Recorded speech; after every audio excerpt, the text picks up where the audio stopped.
څنګه چې تاسو ته پته ده چې بل ورځ یو ایکسپو شوی وه د لایف سټاک، خو موږ نن راغلي یو د شیر علي حاجي صاحب سره موجود یو چې کوم نامګران یې د اګریکلچر باندې ډېر غټ نظر ساتي او د سرحد چیمبر اف کامرس یو امپورټ د کم تخمونه چې دي د هغې د کمیټۍ چیرمین هم دی، د هغې سره خبرې کوو چې هغه ته څه مشکلات درپېښ دي او د اګریکلچر دپاره د وزیر اعظم پاکستان او د خیبر پښتونخوا نه دوی څه غوښتنې کوي او څه وایي.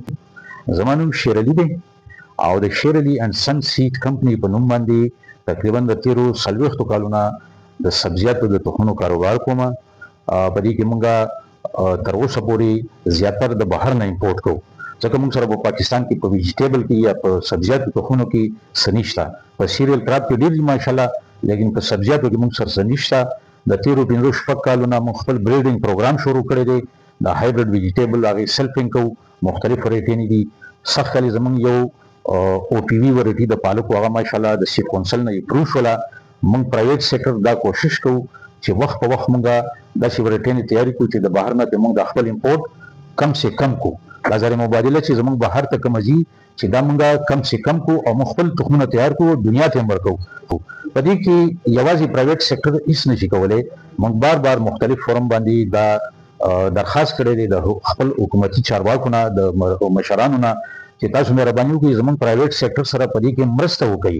هغه د اګریکلچر پروسیسینګ مشینري ده د سیډ په حواله سره، یا په لیز باندې ځمکه ده چې موږ له په لیز باندې ځمکه راکړي او موږ دلته پروډکشن شروع کړو په خپله صوبه کې چې د بهر نه زموږ امپورټ کم شي. زه امید لرم چې زموږ په دې خبرو باندې د زراعتو چې کوم زموږ مشران دي، هغه صوبایي وزیر زراعت دی، نورې محکمې دي، هغه موږ سره په دې کې مرسته وکړي. دویمه خبره چې کومه تاسو وکړله چې د دې صوبې لپاره د وزیر اعظم مختلف سکیمونو کې زموږ په تر مخه اوسه پورې داسې خبره نه ده راغلې او زموږ دا ریکویسټ دی، درخواست دی، څنګه چې دې ګورنمنټ په موجوده بجټ کې دا 3% کوم ټیکس و د بیا ډیوټي وه هغه بالکل ختمه کړله، نو دا بوج په زمیندار باندې کم سے کم پرېوځي. دغسې که مختلف سکیمونه هغه د سبسیډۍ اعلان وکړي او په هغې کې د خیبر پښتونخوا حصه هم وساتي او موږ د هغې نه باخبره شو، ځکه چې دلته پرایویټ سیکټر وړوکی دی لیکن فعال دی، هلې ځلې کوي، خپل کوششونه جاري ساتي د دې صوبې دپاره، د دې ملک دپاره. چې د دې صوبې دپاره هم پکې حصه وساتلی شي دا به ډېره بهتره وي چې صوبه خیبر پښتونخوا د نورو صوبو سره برابره روانه وي. هغه ایکسپو ما خپل هم وزټ کړله یو ګنټې دوه دپاره. زه لاړم، ما چک کړه د لایف سټاک سره د مختلف بینکونو سټالونه لګېدلي. په یو څیز ما نوټ کړه چې په هغې کې زیاتره یا د سکول سټوډنټان راغلي یا افیشل کسان په هغې کې ګرځېده. چونکې زمونږ د بینک شو یا د لایف سټاک شو د دې کسانو تعلق ډایرکټ د کسان سره دی، د زمیندار سره دی.